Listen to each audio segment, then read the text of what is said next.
No makeup look को कैसे makeup के साथ कैरी करते हैं। ज़ैनब का काजल, आंखें, सब कुछ है और ये एक बिल्कुल धुलावा मुंह, वहाँ मेकअप वही है जो कि शादी का भी होता है और इस सीन का भी है। Girls learn from this woman, learn this from Ayesha.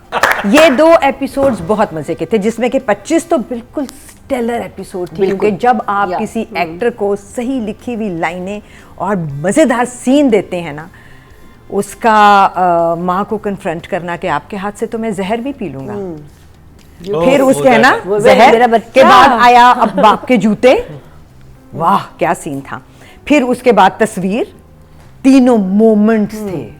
मैं करण जौहर मोमेंट्स कहती होती हूँ ऐसी जगहों को, क्योंकि बनाने आते हैं ना कुछ लोगों को। और बनाए डायरेक्टर ने और राइटिंग ने दिए, और हमजा शॉन आउट, बिकॉज हम पता चला कि हाँ हमजा क्यों है। और आपने सीन की बात की, अच्छा वो कहते हैं कि कमरे में लगा सकते थे बेडरूम में, लेकिन मैंने बाहर लगाई है आते जाते लोगों को दिखे और वो लोग कौन है, वो तो मौजूद, पता चला घर में मौजूद है। 25 एपिसोड जो था ना, वो तो कोई ग्रिपिंग था। जैसे कोई एक एपिसोड हर ड्रामे का होता है ना, कभी एक से ज्यादा भी होते हैं, बट इसका पहले भी एक आध मेरा ख्याल ऐसा गया है episode, but this was a stellar episode. मज़ा आ गया था, यहाँ से लेकर तबरेज़ का उसको छोड़ के घर पे ड्रॉप करते हुए प्रपोज करना गुलजेब को। सो अ लॉट ऑफ हैपनिंग्स। 26 थोड़ी सी मेरे हिसाब से नीचे गई, क्योंकि वो जो एक बहुत ख़तरनाक एपिसोड के बाद थोड़ा सा हल्का जाता है, बट स्टिल बातें मज़े की थी। सैलाब मुझे भी लग रहा है कि ओए होए सैलाब की बात उससे पता कर नहीं दी क्या है, होना है। ये तो घमसान की जंग है, ये तो बहुत चैलेंजिंग जगह सैलाब क्यों बना दी। क्यों आ रहा है? उन्होंने सिर्फ ये बताना है कि पॉलिटिशियंस जो हैं वो कैसा, पॉलिटिशियन कैसा रिएक्ट कर रहा है टू एक रियल चीज है जो किसी ने आके दे दिया आपको इंफॉर्मेशन, क्या कहेंगे मेड डिपार्टमेंट व्हाटएवर, कि सैलाब आने वाला है, तो वो कह रहा है कि वोट लो, उनसे कहो, और उनको कह रहा है कि उनको कह रहा है चंदा दे दो उन गरीबों से। ये थोड़ा ऑड था वैसे, उनसे क्यों चंदा ले रहा है, वो कहाँ से देंगे। और दूसरा आदमी जो है वो फिक्र कर रहा है कि अब हम क्या करेंगे। सो हमने अभी ये बात कही थी ना मरीना ने, कि ये मुल्क इंडिविजुअल्स पे चल रहा है, ये वही वाली बात है। वो भी यही बात कर रहे हैं कि अच्छे लोग जो हैं वो चलाते हैं मुल्कों को। बट आई एम थिंकिंग अब ये क्या करेंगे, स्कूल तो इनसे चला नहीं, सैलाब कैसे लाएंगे। But I think that would go in direction. इस ड्रामे की स्ट्रेंथ इसकी स्टोरी टेलिंग है, इसकी राइटिंग है, and more credit goes to Rida then to any, क्योंकि वो फिर हम माइनस करें ना as actor as director, but it is definitely what it is, which is a 2 thumbs up. सिर्फ यही एक फ्लॉ है, और फ्लॉ भी तब तक है जब तक ये फिक्स नहीं हो जाता। And if Rida is able to fix this one character, और ये ऐसे नहीं होता जैसे हमें बताया गया है कि ऐसा कुछ नहीं होने वाला, तो फिर थोड़ा डिसअपॉइंटिंग हो जाएगा, बिकॉज फिर कोई रीज़न ही नहीं होगा इस लड़की के यहाँ रहने का, इस लड़की का। Because अभी I am questioning the girl for the pick and drop service that she is getting from Tabriz all the time. वो छोड़ने आ रहा है, वो जा रही, वो अपना बिल्कुल अपनी बैकबोन एक्सरसाइज नहीं कर रही है, वो ऐसे लग रहा है she is playing। वो जो मरीना कह रही है, जो मुझे भी दिल में है, कि अगर ये इस लड़की की भी कोई प्लानिंग है तो ये ट्रैक जस्टिफाइड होगा, वरना ये पूरा ट्रैक थोड़ा सा डाउनहिल चला जाएगा। बट बाकी सब इतना टू परफेक्शन गया है, ख़ास तौर पे 25 में एज पर द राइटिंग। वही तस्वीर लगाना, जूता मांगना तो मेरा फेवरेट सीन, ज़बरदस्त। बाबा के जूते कहाँ हैं, मैंने 2 दफ़ा देखा वो सीन, ये बात इतनी प्यारी थी। तो जगह तो अब बड़ी मज़े की आ रही हैं आगे, और मुझे पता है कि वो लेगी इन जगहों को। मेरे लिए जो सबसे मज़े का सीन था ना, वो इन दोनों का कन्फ्रंटेशन था आमने सामने, चूड़ियों वाला, जिसमें वो चूड़ियाँ उतार के देती है और वो उगलवा रहा है उससे कि आपके दिल में मेरे लिए कुछ और नहीं था, चूड़ियाँ तो आपने 1.5 महीने से पहनी हुई हैं। उतार देती है, कहती है रख ले, दोस्त से बढ़ के कुछ नहीं था। नहीं, उसने बहुत अच्छी लॉजिक दी। उसने कहा कि this is something I need to read and say perfectly. मेरे माँ बाप की इज्जत मेरे लिए उसने कहा आपके दिल में मेरे लिए कोई मोहब्बत, उसने कहा मेरे माँ बाप की इज्जत मेरे लिए सबसे बढ़ के है।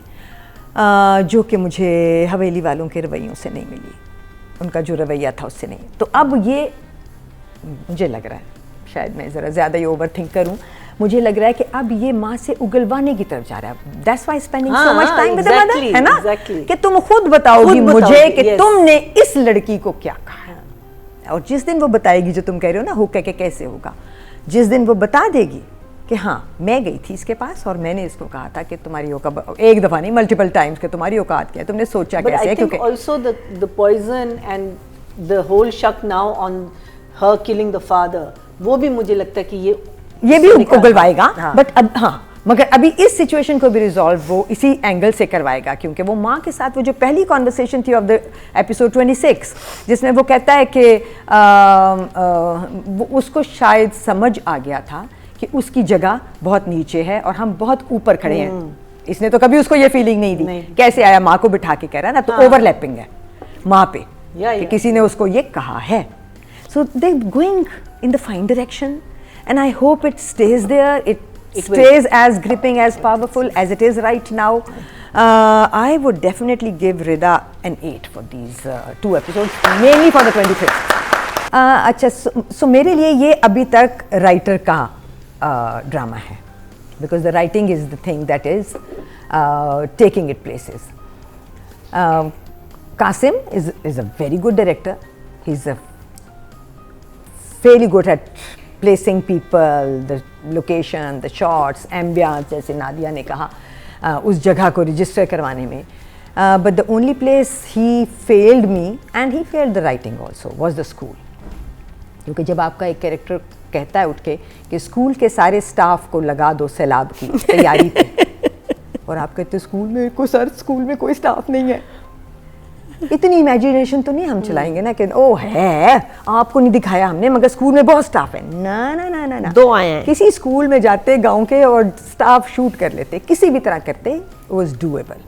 बट उसने उस जगह को तीन चार आप लेते जूनियर आर्टिस्ट, उनको वही बच्चे किसी और क्लास में बिठा देते, 25 ले लेते। ये लग रहा है एक क्लासरूम है बस, एक और उसके लिए आर्किटेक्ट तो ये तो घर से भी हो सकता था, इसके लिए पूरी बिल्डिंग बनाने की फजल बाबा बना देते हैं, वहाँ के लोग बना देते हैं इतना सा कमरा। हाँ, ये बहुत आर्किटेक्ट ने क्या कमाल किया इसमें। हाँ, ये बहुत खतरनाक डाउनसाइड है इस ड्रामे की, the visual of the school, जो कि राइटिंग को पुल डाउन कर रहा है, क्योंकि राइटिंग फिर भी लिख रही है कि सारे स्टाफ को लगा दो। इसी तरह अब सैलाब की बात हो गई है, एंड आई एम थिंकिंग ओ अब क्या होगा। खैर सैलाब गुजर जाएगा साथ के गांव से होता हुआ, आई हैव अ फीलिंग उन्होंने जो बातें रजिस्टर करानी थी वो हो जाएंगी। आई होप ऐसा ही हो। So to me the star would still be the writer, and Qasim would be a close. If she was an 8, he's a 7. Very good job. और मैं एक इंटरेस्टिंग बात जो मुझे लगी इस ड्रामे की, मैंने जब देखा 25-26 एपिसोड हो गई हैं। नॉर्मली हमें इतने फ्लैशबैक दिखाए जाते हैं 18 एपिसोड के बाद, हम कहते हैं बस खत्म कर दो। Like both of these lovely people said, कहीं गलत नहीं था कुछ भी इन 2 एपिसोड्स में, हर जगह बिल्कुल सही स्पॉट ऑन एक्सप्रेशन थे। मगर जिस बात के मैं नंबर देने वाली हूँ आयशा को, वो है नो मेकअप लुक को कैसे मेकअप के साथ कैरी करते हैं।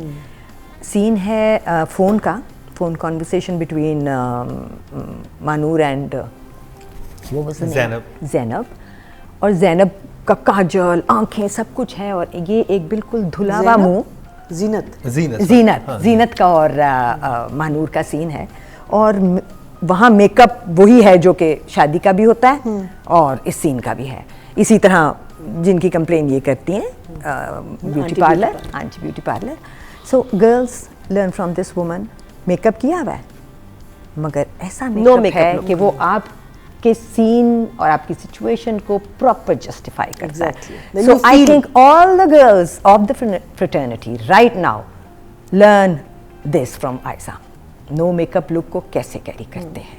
अच्छा भी लगा, और मतलब इस और हसीन कितनी लग रही है, तो 8 नंबर तो डेफिनेटली है। आपको लगता है ये रोल बना ही हमजा के लिए था, और आप शहराम को इस हमजा के अलावा नहीं देख सकते, शहराम ही है। यही कामयाबी होती है किसी एक्टर की। लास्ट इनका जो काम देखा था मैंने, मौला जट देखा था, वो क्या था और ये क्या है, ये मुझे समझ नहीं आता कि तेरे बिन से की तरह मशहूर क्यों नहीं है, वो व्यूज क्यों नहीं है। ये अच्छी स्टोरी, इतनी अच्छी केमिस्ट्री, क्या ये मुझे समझ नहीं आता। ये एक बड़ी लंबी बहस है, इसमें भी नहीं ये सब पढ़ते। अलग शो करें। सोचने की बात है। हाँ, for now I think a 9 for sure. शुक्र है फॉर नाउ आया ना, उधर से मेरा दिल बैठ गया। For now is less. तुम्हारे 8 और 10 पे भी मेरा दिल ऐसे ही बैठता है बेटे। क्या है, ये देने लगी है 10, ये देने लगी है 8। नंबरों की बारिश।